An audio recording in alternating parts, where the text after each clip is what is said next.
आज की वीडियो काफ़ी इम्पोर्टेंट रहने वाली है और आज हम डिस्कस करेंगे क्या बड़ी खबर निकल के सामने आ रही हैं Mazagon dock ship builder limited को लेकर। हम बात करेंगे कोचिंग शिपयार्ड को लेकर क्या बड़ी खबरें निकल के सामने आ रही हैं।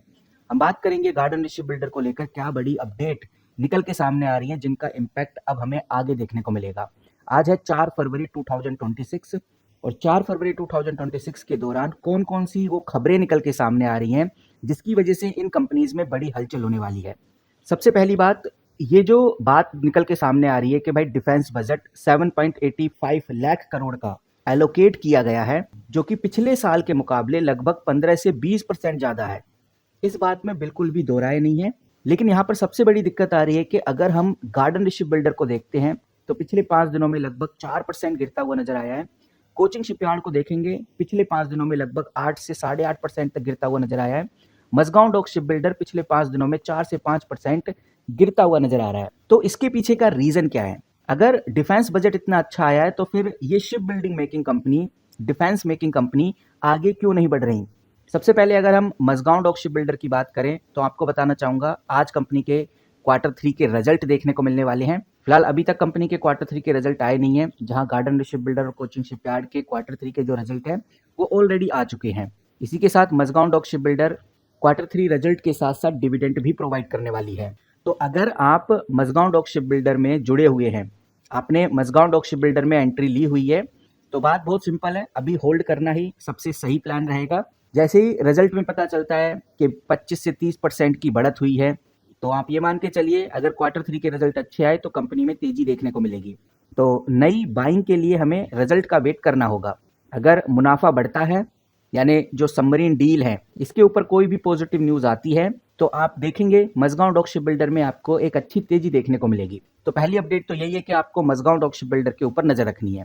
बाकी जो एक्सपर्ट्स हैं जैसे जैफरी हो गए, वो उम्मीद कर रहे हैं कि डिफेंस कैपिटल एक्सपेंडिचर में लगभग 25 से 30% तक का उछाल हमें देखने को मिलेगा, लेकिन जो एक्चुअल एलोकेशन रहने वाला है वो 18% के आसपास रहेगा। और इसी स्मॉल गैप की वजह से मार्केट में थोड़ी निराशा बनी हुई है। इसी स्मॉल गैप की वजह से garden ship builder, coaching shipyard और मझगांव डॉक शिप बिल्डर में कोई खास तेजी देखने को नहीं मिली है।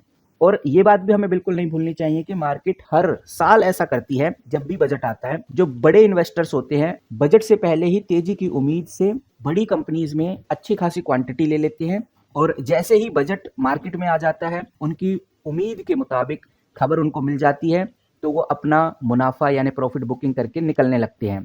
इससे शेयर की कीमतें नीचे गिरने लगती हैं, और वही सिनेरियो आज हमें garden ship builder, coaching shipyard और मझगांव डॉक शिप बिल्डर जैसी कंपनीज में देखने को मिल रहा है। ऊपर से इस बार बजट में हमने ये भी देखा कि जो फाइनेंस मिनिस्टर हैं उन्होंने फ्यूचर एंड ऑप्शन ट्रेडिंग के ऊपर जो सिक्योरिटी ट्रांजैक्शन टैक्स होता है जिसको STT बोलते हैं, उसको बढ़ा दिया है।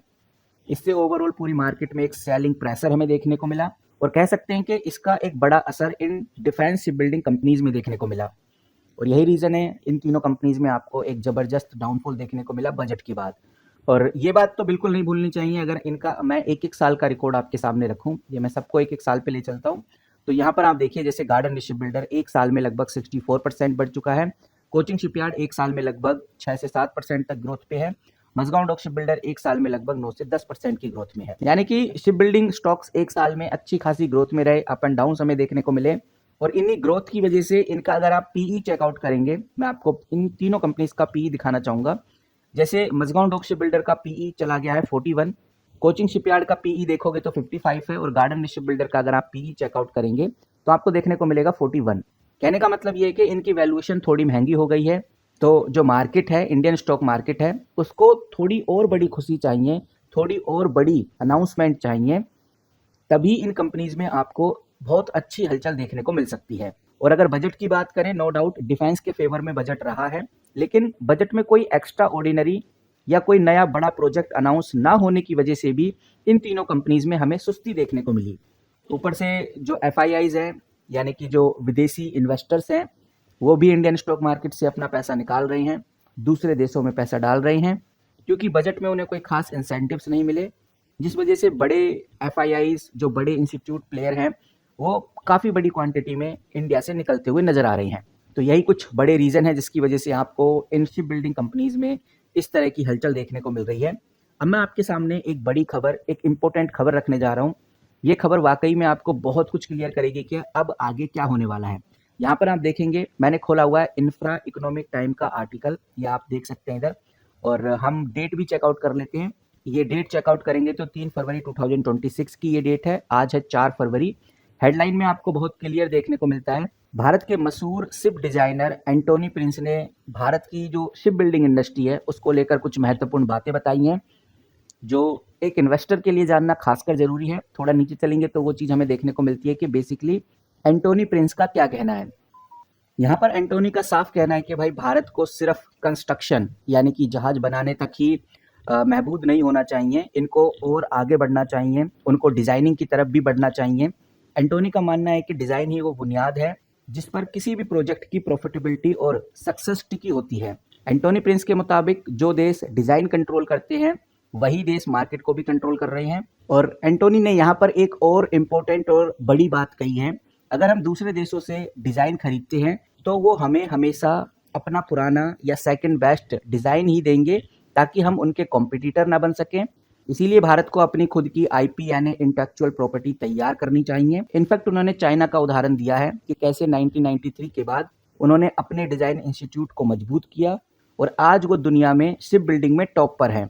इनफैक्ट उन्होंने एक वार्निंग भी दी है कि अगर इंडिया अपने डिजाइन्स पर ध्यान नहीं देता, अपनी डिजाइन्स खुद नहीं बनाता, तो हम सिर्फ एक लेबर बन के रह जाएंगे जो दूसरों के डिजाइन, दूसरी कंट्री के डिजाइन के ऊपर अपने जहाज बनाते हैं।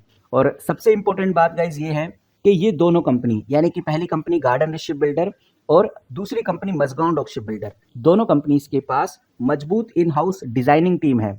और अगर सरकार डिजाइन पर सख्ती करती है तो इन तीनों बड़े पीएसयू को प्राइवेट प्लेयर्स के मुकाबले ज़्यादा फायदे होंगे क्योंकि इनके पास पुराना एक्सपीरियंस भी है। तो गाइज इस अपडेट के ऊपर जल्द ही डिसीजंस आने वाले हैं और जैसे ही कोई बड़ा डिसीजन आएगा उसके चलते हुए आपको इन तीनों कंपनीज में तेजी देखने को मिलेगी।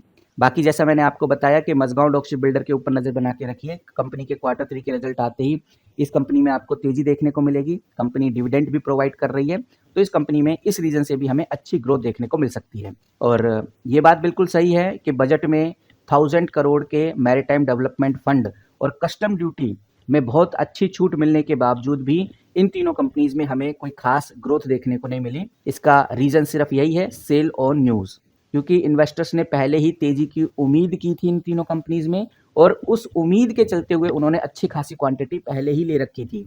अब इन्वेस्टर्स मुनाफा निकाल रहे हैं और ये मुनाफा निकालना यानी कि प्रॉफिट बुकिंग ही चल रही है। तो कंक्लूजन यही है कि अभी जो भी हमें गिरावट देखने को मिल रही है इन कंपनीज में, ये एक प्रॉफिट बुकिंग है। गिरावट कंपनी खराब होने की वजह से नहीं है। एंटोनी प्रिंस की बात भी बिल्कुल सही है कि सरकार को डिजाइन पर फोकस बढ़ाना चाहिए और अगर सरकार इस पे एक्शन लेती है तो गार्डन शिप बिल्डर और मजगांव डॉक शिप बिल्डर में आपको एक अच्छी तेजी देखने को मिलने वाली है। बाकी जैसी कोई बड़ी खबर इन तीनों कंपनीज को लेकर आती है तो आपके साथ जरूर शेयर करूंगा और जैसी प्रॉफिट बुकिंग एक टाइम पे आके रुकती है तो वो भी आपके साथ शेयर करूंगा। चैनल के साथ बने रहिए ताकि आपसे कोई भी अपडेट मिस ना हो सके। इस वीडियो में इतना ही, मिलते हैं किसी नई वीडियो के साथ, तब तक के लिए take care and good bye.